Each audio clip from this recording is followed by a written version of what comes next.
because I know it always announces it now. Yeah. All right, well, fantastic. James, thank you so much for sitting down with me today. I am super excited to chat with you and get to know you and We Are Well Gummies a little bit better. Yeah, absolutely. Thank you so much for having me. Absolutely. So you're just going to see me typing away over here. You might hear some keys clacking. Just keep talking about whatever we're talking about and don't mind me in the corner. Sounds good. So to start off with, tell me your name, your title, and your company name. I'm James Bennett. I'm the founder and CEO of We Are Well and Feel Good Gummies. Awesome. What brought you to cannabis, to CBD, to gummies? What brought you? Honestly, I've been a cannabis enthusiast since I think I was about 14.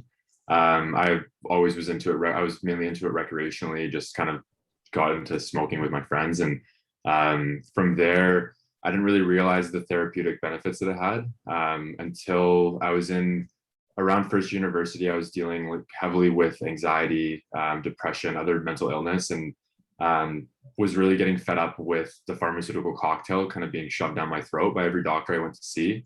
And as I got off of those pharmaceuticals, cannabis was really one of the things that really honestly saved me from helping me get sleep, helping me be able to eat, things like that. So I started to realize how the therapeutic benefits that it had and how beneficial it could actually be on a medicinal level. And the other downside of it was, though, that it wasn't too sustainable for me to be able to smoke during the day. I was a university student, so I started looking into CBD and found amazing relief in CBD, being able to help with my anxiety, help with all the benefits that I was receiving from smoking cannabis, but without actually getting high. So I realized there was massive opportunity to help tons of people with the plant and with the plethora of cannabinoids that are still undiscovered. I realized there's a massive opportunity we're just scratching the surface. So decided to jump in head first to the industry. And it's been about 2.5 years now. And I loved every moment of it. There's always so much to learn. And I still am using it every day, and just it helps a lot, and I'm excited to be able to help other people with it. That's awesome.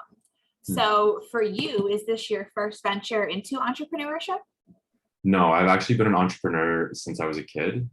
So I got into entrepreneurship at 6 years old. On the playground, I was selling elastic bracelets that were shaped like little animals and stuff, and just fell in love with being able to help people and find something that people really wanted or couldn't get themselves, and be able to light them up and be that person who was able to find something for someone or provide a service. And I had plenty of different ventures. I think I've probably, in terms of total companies, I've run over 8 companies now. This one being my life's mission. I see myself working on We Are Well for the rest of my life. I'm so passionate about it. I've never felt this excited about something that I've been working on. So we're just getting started now. I'm really excited to see where we can take this. I love that. So as somebody who has used cannabis for a while and who has seen a lot of iterations of legalization throughout this country, tell me about the way your attitude has changed since you were 14 smoking with your friends in the woods to running a CBD company. That's a great question. Honestly, I think just I look at cannabis in a different way now. I used to look at it as kind of like I started by trying to fit in, and I was like, it was just that thing that kind of the cool people were doing at my high school, and I was mainly doing it just to get stoned and just kind of like mellow out and chill out. Whereas now I'm much more looking at it for the therapeutic benefits and seeing that when I do feel anxious, I know that it's not necessarily the only thing that I can go to now. Have gone through a few phases where before I was relying on pharmaceuticals to help with my anxiety, and then I went through a phase of relying on cannabis. And now I'm at the stage of recognizing that if it does get to a really bad point, I kind of have that there to help me, but I'm kind of more getting back into it in the recreational perspective of it, where it's after a long day, it helps me kind of unwind. And I'm learning a lot more about how I've done a lot of cognitive behavioral therapy to help uncover the root of my anxiety. And the CBD, for example, I use just daily throughout my day. It helps me just feel better throughout the day. I have more energy. I'm more calm, more focused, don't feel as stressed throughout the day. So that I'm a huge advocate for, and that's really the whole core benefit of our product. But just in terms of the overall cannabis itself, I think there's so much untapped opportunity and there's so much therapeutic benefits that still haven't been discovered yet. And I'm just ecstatic for those things to come out. There's so many research studies coming out in the next few years, and just so many more people opening up to it now too. And I know, like with CBD, for example, people in my family are starting to understand what I'm doing. My mom finally took CBD for the first time just a few weeks ago. She tried our product and loved it. So people are starting to open up a lot more to it, which is really exciting. Yeah, that must be really exciting to see your mom take your gummies. Yeah. So as somebody who used cannabis recreationally, particularly in your teens, what do you say to the heavy THC users who don't think they're able to get a benefit from CBD? I honestly think that people who are smoking regularly are getting the benefits of CBD, whether it's conscious or not. I would say. I think that there are, as with any therapeutic thing, too much of it can be damaging, right? So if someone is an evolving teenager smoking cannabis like multiple times a day, that's not doing so much great for you. There has been shown that it is activating parts in your brain, and you start to create a dependency on it. I know that people always say that cannabis isn't addictive, but then it's like, okay, then try stopping. I personally have gone through it before where I totally thought it was like, oh, I'm just smoking it for the medicinal benefits, and then I tried to just stop, and I was like, wow, I didn't realize how much I craved this. Mm-hmm. And how much like I wasn't able to sleep for a bit because I wasn't getting it, and I didn't realize that I was becoming addicted to it. So that's kind of where I'm trying to find that balance of still being able to use it because I enjoy it, and I enjoy sharing it with friends, and that's really more about the social aspect for me. But the medicinal side of CBD, that I haven't drawn any dependencies on it. I mean, if I go a few days without my gummies, I'm not kind of getting angst or anything like that. I just don't necessarily feel as leveled out as I would like to be. But I think pretty much anyone can benefit from CBD and from cannabinoids. I mean, everyone has an endocannabinoid system. We're mammals, we all have one. Unless we eat a perfect diet, unless we have a perfect health regimen, it's unlikely that we have a balanced endocannabinoid system. So that's where phytocannabinoids like CBD come in handy and can really help you actually balance out. So THC does bring some of those benefits, but not all of them. And that's where the other 105 plus that we've discovered that are understood but not, or discovered but not understood, are really going to show a lot more therapeutic benefits that could really heal anything that we can think of, as far as the potential is unlimited, really. Yeah, absolutely. So following up on that, what's something you're super excited to see in the industry right now? Innovation is definitely very exciting. We're playing a role in that as well by using nano CBD and combining CBD with other nutraceuticals like adaptogens. The wrapping up of a lot of the clinical trials and different studies that are going to be coming out over the next 1, 2, 3 years will also, I think, open up a lot of people's minds to see the therapeutic benefits of cannabis and cannabinoids. So just more widespread adoption, more people switching from a toxic pharmaceutical pill to a natural compound within the cannabis plant, I think is definitely something we're going to be seeing in the next little while. And just more innovation, more understanding of the plants. We're just scratching the surface right now. So there's so much to be uncovered. I hear that a lot through my conversations. People are really excited about what we're discovering about this. And the deeper we dive in, the more we find that not only is cannabis a complex plant, not only does it start a complex process in our body, but we really have evolved in tandem with this plant. Exactly.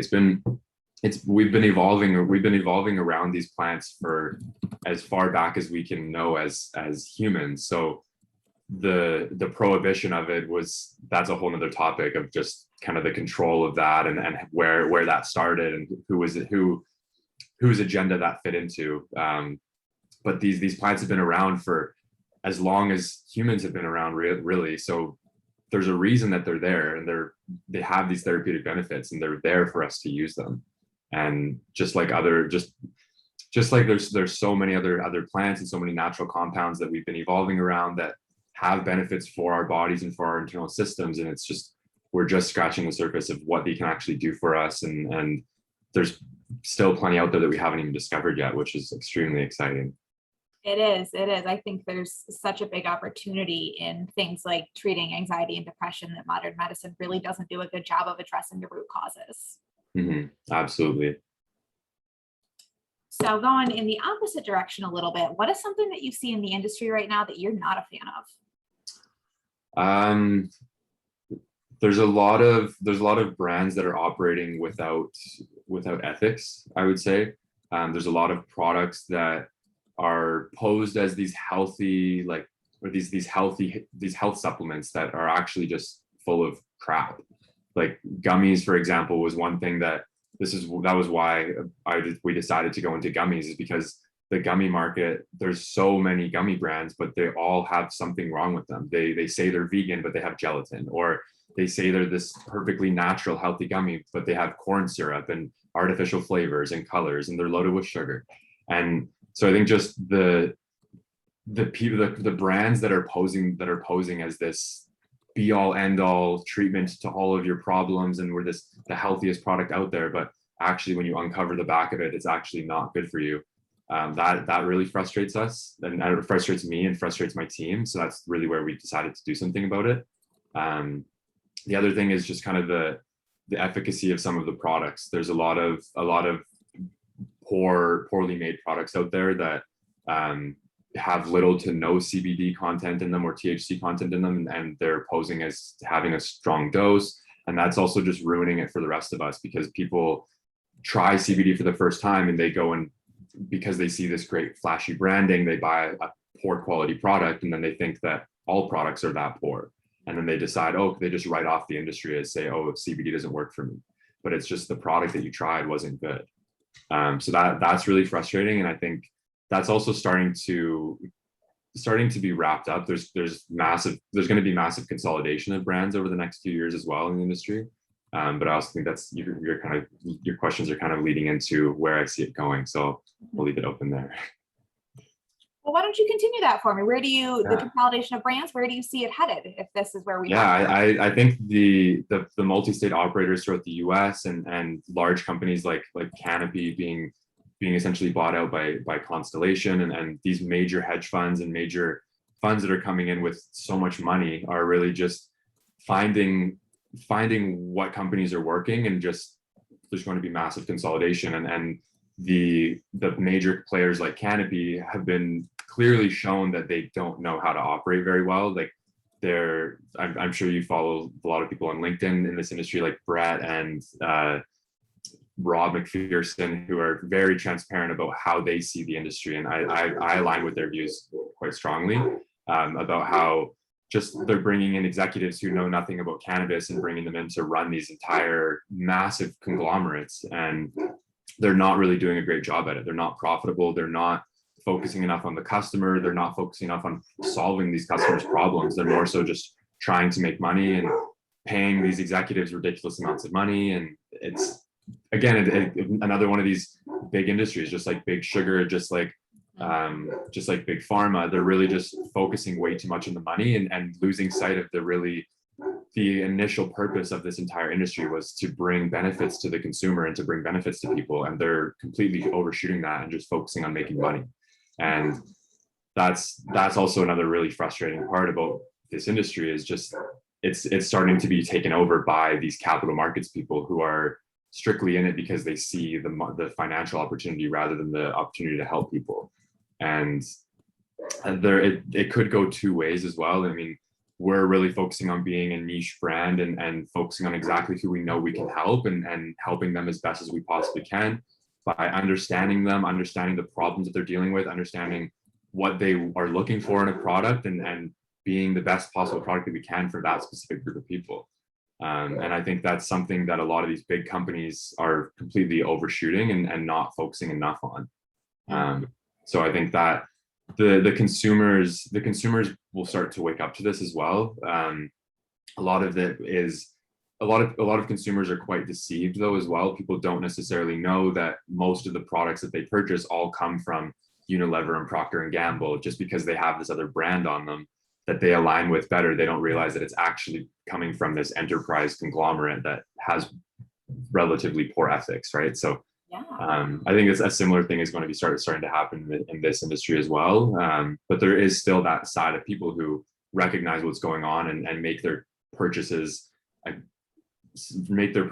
conscious of what is happening and like to support smaller brands. Like I know with our conversation, you had said like I love supporting small startup brands that are up and coming that really have a clear mission and have the vision that aligns with my values and things like that. And that's really where I think Gen Z and millennials are going to be playing a huge role in this, is that they look for brands that align with their values, and they want to support those kind of brands. They're not looking to feed the pockets of these Wall Street executives. They're looking to support people that they can relate with and that they want to support and that align with their values and what they believe in and things like that. So that's also great. I think you make such a great point too, because even as an educated consumer, it can be really challenging to sort out, am I buying from a small brand right now, or am I buying from a subsidiary of a large conglomerate? I was in Massachusetts over the weekend and just reading through some of the websites for the dispensaries, you're like, wow, it's really hard to tell if you're locally based. Yes, it's Massachusetts grown, but where are your executives? Where is your headquarters? Who runs this company? And they purposely hide that information from you. Yeah, it's shocking. Even I would like to say I'm a very conscious consumer of what I'm an ingredient. I'm a label reader to an extreme of every product that I purchase. I'll look through like who manufactured it, and then I'll even half the time if it's a name that I'm like, that seems kind of fishy, I'll look them up and see if they've been acquired by a company. And so many of the brands that come across as like a competitor to these Unilever, Procter and Gamble products actually are owned by them. And it's a very well thought out strategy, and they have done a very great job at it, but it's still like, that doesn't align with my values personally.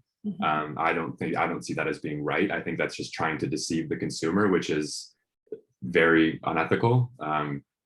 But yeah, it's becoming increasingly difficult. And that's where people like bud tenders, who are essentially the gatekeepers for these cannabis brands in dispensaries, are also being kind of coerced into pushing different brands. I've witnessed it myself, going into a few different dispensaries and just seeing how they talk about certain products versus others, how they talk about brands versus others, and some of them are wearing the merch that these brands are providing. And I have a friend that worked at one of them, and he said that they had there's a certain level that they're allowed to incentivize bud tenders, and a lot of them are very strategic and scratching the surface of being unethical, but still they have incentives for people, and they treat the people who are pushing their product well, and it gives them incentive to want to push their brand on people. So yeah, I mean, at the end of the day, it comes down to the values of that specific bud tender and whether they're willing to take the incentive to push a poor product or not. But yeah, I mean,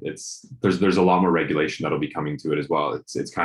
It's still somewhat of a wild west where they don't know how to regulate it because they don't know what could go wrong yet. So it's waiting for the things to go wrong so that they can then put legislation in place to prevent it from happening again, right?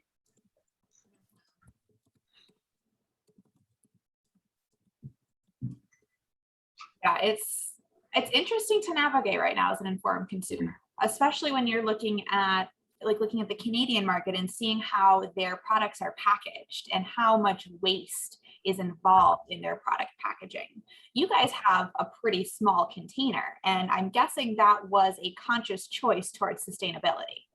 100%. That honestly took us.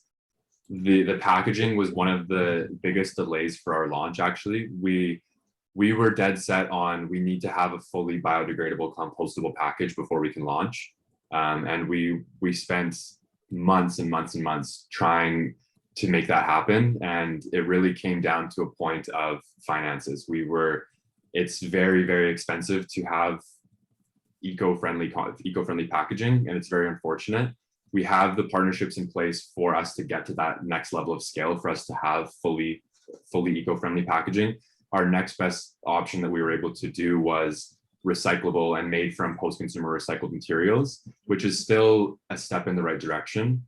But we're still constantly looking to improve. We made sure that the packaging wasn't going to be any waste. We measured out exactly how big the package needs to be to fit only the amount of gummies that we're going to be putting in the package, and no leftover space.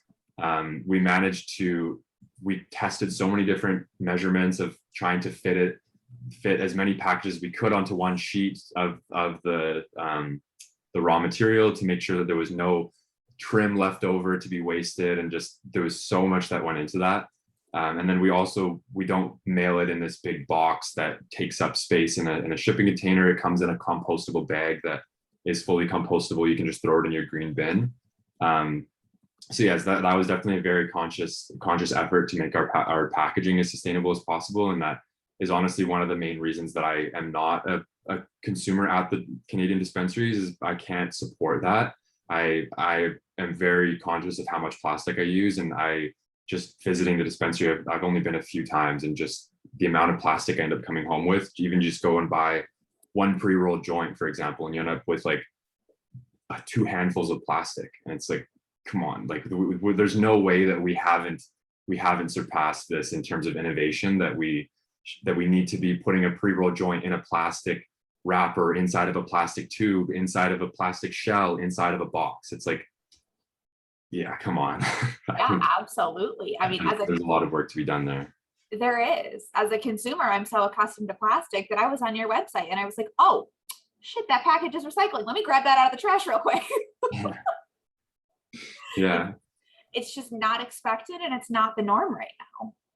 Yeah, and I am hopeful that other brands are picking up on it, and that's one of our core goals as we scale into our bigger vision for We Are Well, is that we can bring together conscious brands and use purchasing power to our advantage to bring down the costs of that eco-friendly packaging, to make it make sense for everyone.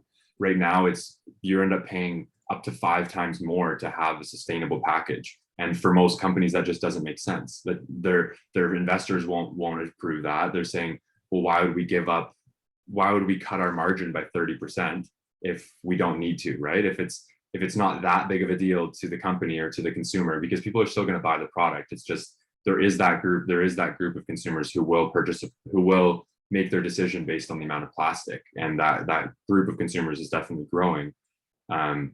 That's really what we're going to be doing, is bringing together all these brands and helping us pool together our money, essentially, to make this make sense for us all to be using hemp bioplastic, for example, for all of our packaging. Right now, it's just the economies of scale. The plastic industry is so developed, and it's been around for so long that it's just so cheap. And that's really, unfortunately, what so many companies are focused on, is just making as much profit as possible. Whereas the way that we see business going for the future, and the way that I really like to focus on doing business, is focusing on our impact on the people and the planet first, and profit will come. Profit will come afterwards. It's not all about profit and just neglecting people on the planet like so many of these other major corporations do. It's really the core of being a sustainable, long-term, impactful business is seeing how much you can delight people's lives and how much of a positive impact you can make on the planet. And if you focus on those 2 things, the profit is inevitable that it will come. I think there's something so unique about the cannabis industry, because on the one hand, you have these people, these chads who are coming in and trying to put profit over everything. And then on the other hand, you have so many small business owners who are so passionate about this plant, so passionate about healing the earth, so passionate about delivering a good experience to people who have been left behind by modern medicine. It just astounds me every time I talk to another business owner who is so focused on putting the people and the experience ahead of the profit, because it's not what we're used to as consumers. Yeah, and that's truly what's going to separate brands going forward, especially as you mentioned, the Canadian market. Within the dispensaries, there's really not much branding you're even allowed to do. besides the color of your package and your logo, that's really all you have. Whereas if you look at any of the other more developed industries, like in consumer goods, let's say cereal is a really good one. You see how much they're able to brand different cereals with their mascots and the colors and just the naming and their taglines and all these different things that really help people attach to that kind of brand, where it's Frosted Flakes is my cereal brand, like, and especially as they target children much more. But that's really the experience that brands are able to provide to the consumer outside of the dispensary and beyond the product is really what's going to differentiate people to be able to survive as we go through this massive conglomerate or massive consolidation. Some of the smaller brands are actually able to make that direct connection with their customer and are getting very strategic with how they're doing that as well. But the regulation also restricts that too. So it's definitely a limbo that people are trying to balance between. But I definitely see branding becoming much more important. And in the US market, where there's a lot more freedom, it's still restricted, but a lot more freedom of how you can brand the product and how you can build you still can't advertise a lifestyle necessarily, but you can still be very subjective of the way that you position the product and the way that you present the benefits in a way that isn't making claims on them. It's definitely a very exciting approach, and we have to get very strategic and very creative and how we approach marketing. And it's definitely really exciting for me as a marketer of how to approach that, and how I always love getting into the minds of consumers and understanding what makes you purchase, both consciously as well as just observing people and their unconscious decisions of when they purchase. I'm kind of a weirdo at the grocery store. Well, I'll kind of subtly watch people as they're like assessing different products and seeing like, okay, what is this person looking for when they're deciding what protein bar they're going to buy? Are they looking at the color? Like, is there a color that's jumping out at them? Is there icons that they're jumping out at? And it's everyone's different, right? So that's definitely something that's going to be coming out even more as this whole market evolves. Yeah, absolutely. Another thing I see a lot of in the industry is this big push towards social equity and reinvesting back into communities. And I know that you guys have a pretty strong reinvestment policy. Can you talk a little bit about that? Yeah, absolutely. I think that's another thing that really is needed from every brand, not just within this industry, but what we do, we contribute 5% of every purchase to one of three causes, and we give the consumer the choice of which cause aligns best with their values. So the major cause that aligns closest with myself is mental health, and with majority of people our age, is mental health is the most prevalent issue. The other two causes that we have aligned with are Feeding America, which helps upcycle wasted food from restaurants and grocery stores and provides them to food banks and families in need. And then Take 3, which is ocean cleanup. So they clean up plastic from the ocean and from the beaches, and they educate young students on the importance of sustainability and how to reduce their plastic use. This is really something that goes a long way, and this is one of the core of our business. Is the impact is built into the DNA of what we're doing, and without making a positive social impact, there's really no point in operating a business, in my perspective, unless you're making a positive impact on people's lives over the planet. So this is really the vehicle that we're able to make a massive impact and help so many people beyond just the people who are purchasing our product or supporting our brand. We're actually able to extend that outside the walls of what we're working on and help people that we may never even see their face, but we know that there are people that are being impacted positively by your purchase, and showing that to the consumer and showing, hey, just by making this purchase that you're helping yourself, you're also helping this family, and you're also helping the planet.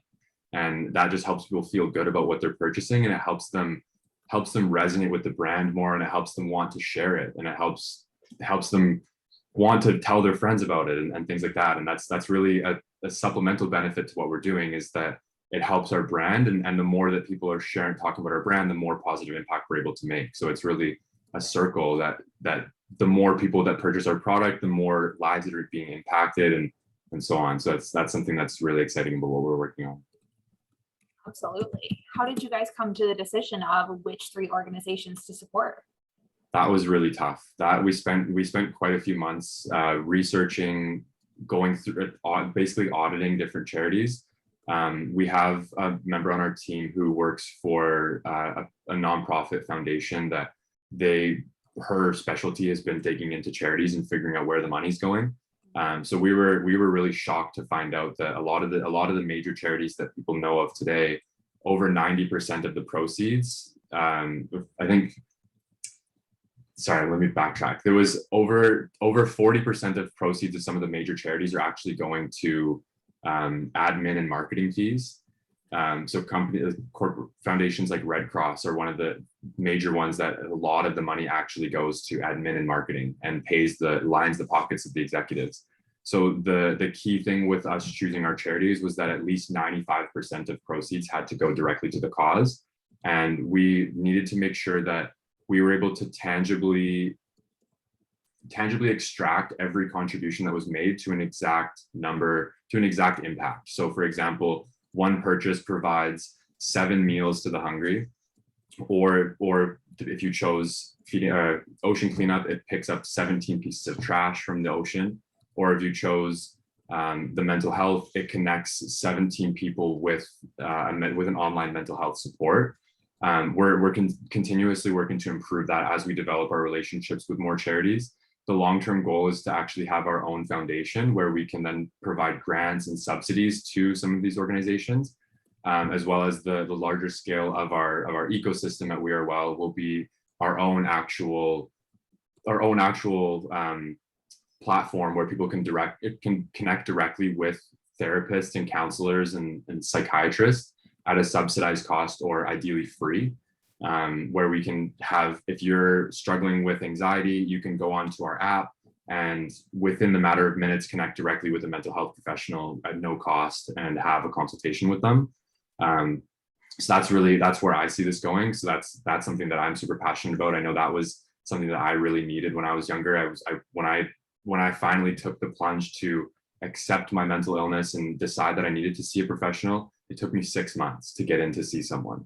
And that's not right. That I'm already getting chills just thinking about that other people are going through that right now. I'm very blessed to have been able to get the help that I needed and to have moved past it. But there are so many people, and especially with what has been happening over the past year and a half, even more people are struggling with this, and they're not able to access the help that they need. So that's something that is really important to me and important to everyone on my team, that the mental health problem is a major focus for what we're working on, and getting people the help that they need and connecting them with the professionals that they need is really the most important thing that we can be doing. It's about gummies, but it's about so much more than that. Yeah, absolutely. I love that. So in your journey to founding this company and over the last couple of years getting everything up and running, what is the biggest challenge that you've overcome? That's a good question. I mean, my internal challenges have been definitely difficult to overcome. Imposter syndrome, for example, just kind of speaking to investors and getting laughed at, that I'm just a kid, or that I have no idea the cost of doing business, and that this is all just going to go to shit. That kind of being able to defend that with my own internal self-talk of saying they don't know what they're talking about. Like, I know that I can do this, and persevering through all of that has been a very difficult challenge. But I've getting better at it every day. The other challenge has been kind of in that limbo of the chicken and the egg, where when it comes to being a startup, where you need that initial money to get those initial sales, but investors want to see those initial sales before they'll give you money. So it is expensive to do business, especially in a heavily regulated industry. That marketing is extremely challenging. You have to be very, very strategic and very creative with how you reach the customer, because you can't market on most traditional platforms like Facebook, Google, and Instagram and things like that. So that part has been definitely a challenge. Right now the biggest challenge has been finances, and just trying to be extremely gritty and bootstrapping throughout this whole thing. We have an amazing team who really believe in our vision and have been accepting of not requiring compensation at this time, or not requiring cash compensation at this time, because they really believe in what we're doing and really want to help us achieve the vision that we have. But that can only go so far, really. So yeah, I think the combination of finances and really believing in what we're doing, and helping getting other people to believe in it has been a challenge. But there are definitely those people that, like yourself, that see it and see the vision and want to be able to help, whether it's just purchasing the product or providing an outlet like this. It's amazing to connect with awesome people who really want to support others and want to help see other smaller businesses thrive. Yeah, absolutely. That was the whole thought process behind the Cannabis Creative Blog interviews, because there are so many limited options. Cannabis is really still demonized across all of these platforms. You go to Massachusetts and sure, you can take a billboard out, but that's about it. Mm-hmm. Yeah, and like the people, it's been difficult getting people to understand what I'm doing as well. As I mentioned, my family, like most of my family had never been into cannabis or anything like that, and a lot of the people that I talk to about it still think that CBD gets you high, or they still think that I'm selling weed. And it's just that kind of gets to a point where it's frustrating, where it's like, oh, how's your weed business doing, or things like that, or like, oh, well, so like, how are you making money, or just those different things that just really kind of just poke holes in what you're doing. And instead of everyone around you trying to lift you up and saying, hey, like, how can I support what you're doing, or how can I, like, what can I do to help, or anything like that, it's really, a lot of people are quite pessimistic about entrepreneurship. And it's frustrating to see even people online, like people on social media will go and support some random influencer that they have no connection to, versus, hey, I launched this business, like, could you support by paying $15 to purchase our product? Or it's like, no, but I'll go and spend $250 in this new product that Kim Kardashian just promoted that I actually won't even use. So I think that part gets to be kind of frustrating. But I mean, to each their own. Those people, there's definitely people that our product can help and that really want to support what we're doing. And those are the people that I want to focus my attention on, and helping them as best as I possibly can, rather than, I don't want to give any of my attention or focus to the pessimistic people who aren't aligned with what we're working on. Yeah, absolutely. So on the opposite side of that, what are you super proud of that you don't get to talk about a lot? I'm super proud of my team and everything that they've accomplished so far, and how passionate everyone is, and super proud of the product that we released. It's 100. I truly believe it's the most superior product in the market. Obviously, I'm a bit biased, but the amount of work that went into creating that product, and the amount of testing that's gone into it, is I haven't seen anything like it on the market. And we've gotten 100% positive feedback from everyone who's tried it so far, that they actually feel something, they love the taste of it, they love the values behind it and things like that. So that's something that I'm extremely proud of, that took a lot of my time and a lot of effort and a lot of difficult decision making and things like that. So that's something I'm extremely proud of. And the vision that's been created, I spent a ridiculous amount of time really just thinking and mapping out the entire vision of it, and trying to think so far into the future, and basically reverse engineering the entire vision. And this is going to be a social impact enterprise that will impact the lives of billions of people. And that I'm extremely excited about, and that I've been getting more and more clarity as I continue to work on a day-to-day of how each piece of the puzzle is being connected. And I'm beyond excited to see that all come to fruition, and to see the smiles that we're able to create on people's faces, to see the impact that we're going to make on the planet and on humanity and on the market as a whole. And I'm beyond ecstatic for that. And just to see how much we can really help people is really, really gets me out of bed every morning.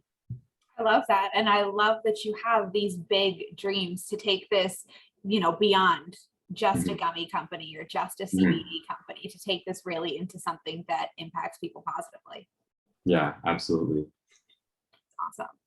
So clearly when customers come to your site, you want them to have a good experience. You want Absolutely. them to enjoy the gummies for the first time. What is one thing you want them to remember about you and the company? That we're your friend. Our goal is to be a friend first and a company second. So we want to support people, whether you're a customer or not, whether you want to try CBD or not. We want to be able to help you in some way. We want to make sure that we leave you with a smile on your face.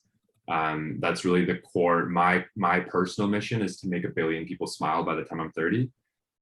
So whether you're a customer of us or not, we really just want to make sure that you're happy and that you're feeling the best that you possibly can. And whether that's through our product, whether it's through our copywriting, whether it's through our social media, whether it's through our videos, whether it's through the link that you can have a direct conversation with the founders, and really all these different things that we're doing just specifically to help make people feel good. That's the core of everything that we're doing. And that's our core focus at every touch point with our brand is what can we do to make whoever's looking at us, whoever's interacting with us feel good.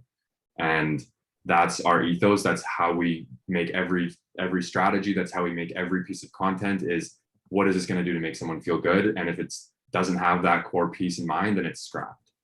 Mm-hmm. How are you tracking that smile thing? I've been asked that a few times actually. Mainly it's going to be different to track. There's definitely going to be a lot of smiles that are unrecorded.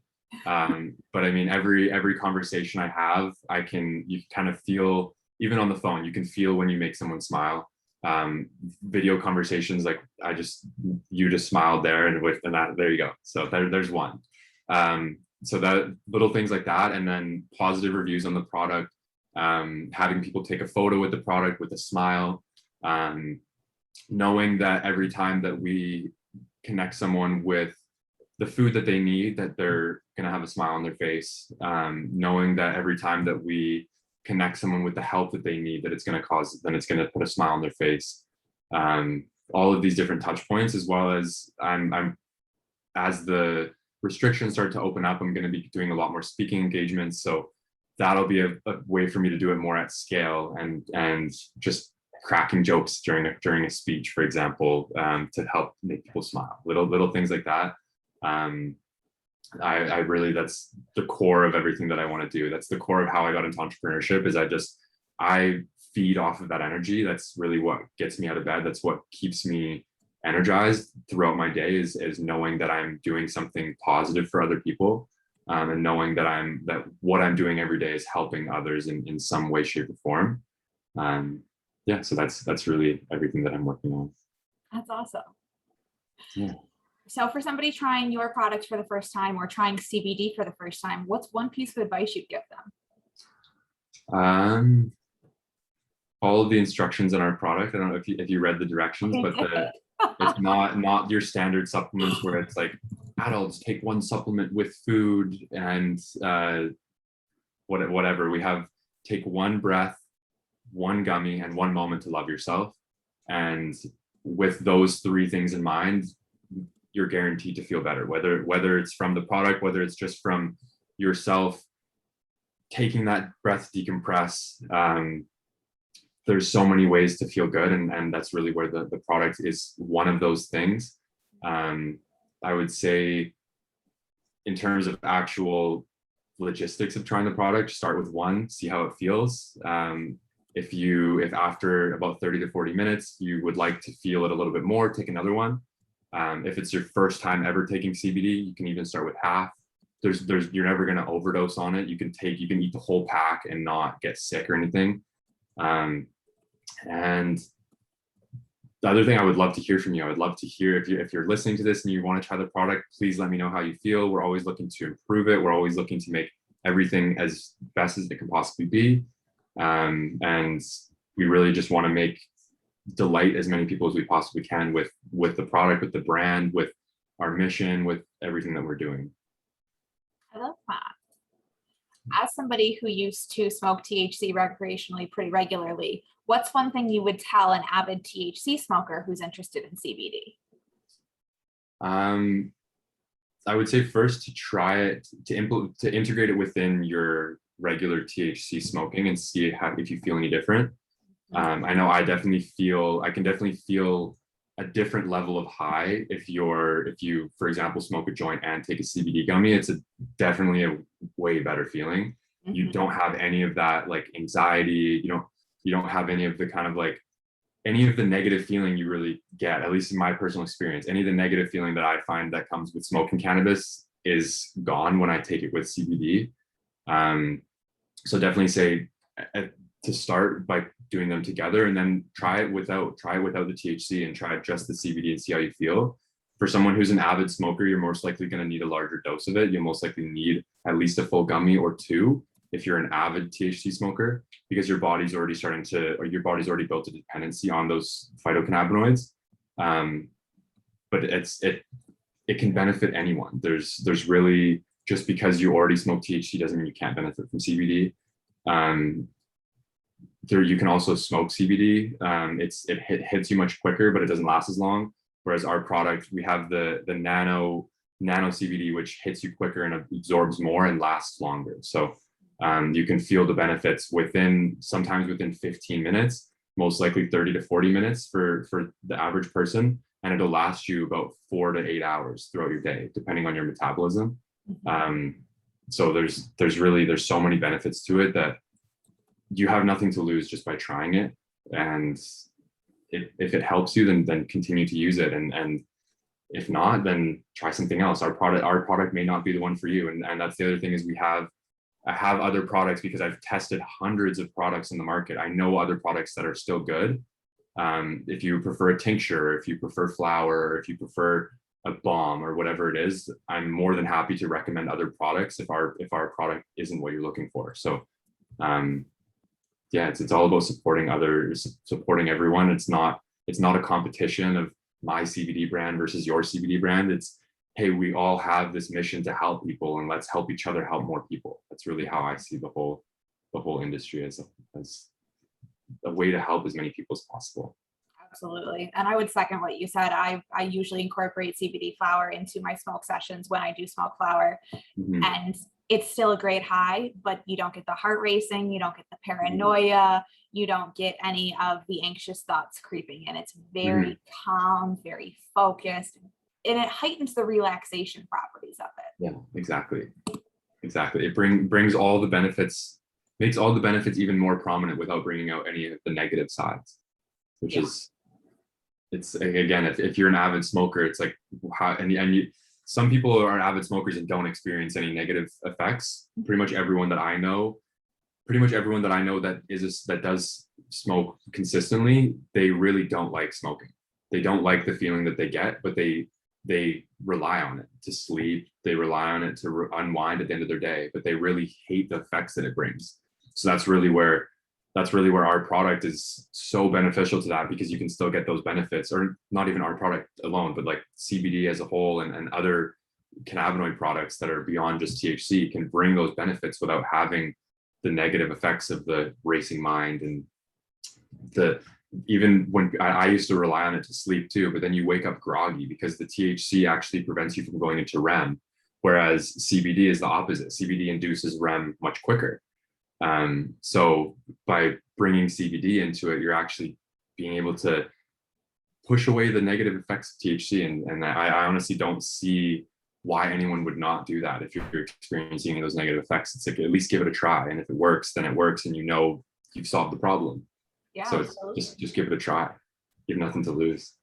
I know a lot of people in my circle who have had negative experiences with THC. Either they had bad product or they really didn't enjoy how it made them feel. So learning that there was another cannabinoid out there that could still give them the relaxation and the sleep benefits without that anxious feeling was a game changer. And especially like CBN, for example, is just starting to emerge a little bit, but that has shown even more benefits for sleep and for relaxation than CBD. So that's really where we're getting into as well, is combining some of those. So we're coming out with a sleep product pretty soon that will have CBN in it as well as some CBD, but more of the growers that we're working with have patented technology where they're able to actually, they've been breeding plants for a very long time to actually make a plant that's more prominent in CBN and still has CBD and minor traces of THC for the entourage effect, for example, but without having to actually genetically modify the seed or without having to alter the isotopes or anything like that. They're actually making a fully organic way to bring out more prominent minor cannabinoids. And that's really, really exciting and the more that the more time that goes on, the more that those breeds will develop, the more that we'll be able to extract some of those other cannabinoids that are even more beneficial for things that we haven't even discovered yet. So yeah, we're literally just scratching the surface right now. There's so much to be uncovered. It is. It's an exciting time to be in the cannabis industry. Absolutely. So my final question for you today is, what is your favorite fun fact about cannabis? Favorite fun fact. I think the fact that it was used for the fact that hemp can be used for literally anything that we use today, but it's not. Hemp can completely replace plastic. Hemp can completely replace the whole forestry industry. Hemp could completely replace fabrics and like the textiles industries and paper and literally pretty much any major industry that is detrimental to the environment can be replaced by hemp. And hemp is a carbon negative crop as well, which is amazing. One acre of hemp actually pulls more carbon from the air than I think it's 5 acres of trees. So that needs to be looked more into. Again, I'm very conscious of the agendas that are behind some of like the outlaw of hemp in, I think it was the early 1900s, and who benefited off of that, who made profits off of outlawing hemp and things like that. So I think that more and more people are starting to wake up to this though, and that there is so much more innovation. There's building companies that are solely using hemp to reduce the cost of building and to actually make carbon negative housing. That is something that is extremely fascinating and that not very many people know about, that hemp is actually really, really good for the environment and can save us from this massive problem, this massive hole that we've been digging ourselves into. We have a major consumer culture that is so wasteful, and we have an island of trash and a ridiculous amount of plastic that gets used every single day and wasted, and it's all unnecessary because hemp can replace all of it. So, and hemp and it'll biodegrade, and it's all natural, and it's uses less water, and there's so many benefits to it that are just not even really talked about. Yeah, it's crazy. My mind was blown when I learned that you could use hemp to make concrete, insulation, wood finish oils. I mean, you can eat it, you can cook with it, you can turn it into clothes, you can build your house with it. Exactly. What can you do? Exactly. They're really what can you not do with it? It's probably one of the most versatile plants on the planet. Mm-hmm. And it's there for us for a reason. It benefits our bodies and it benefits the planet. So we need to be using it more. Yeah, It's a no-brainer to me, honestly. Yeah, me too. We might be a little biased though. Yeah, a little bit. Well, this has been awesome. I really appreciate you spending some time with me today. Is there anything that we didn't touch on that you want to make sure you mention before we head off? I mean, thank you so much for the support. I'm thrilled to be here, and I'm thrilled to maintain this friendship and to support you however I can. And thank you. Thank you so much for trying the product. I'm glad you loved it. And yeah, there's going to be a lot of exciting things coming out soon. We're refining the brand and relaunching our product to be even more targeted towards a specific group, and so that we can help a smaller group of people even more, essentially. And then use that as a ripple effect to expand our footprint. So yeah, some really, really exciting things coming out in the next month or two. So I'll definitely keep you in the loop with all of those things as they progress. Awesome.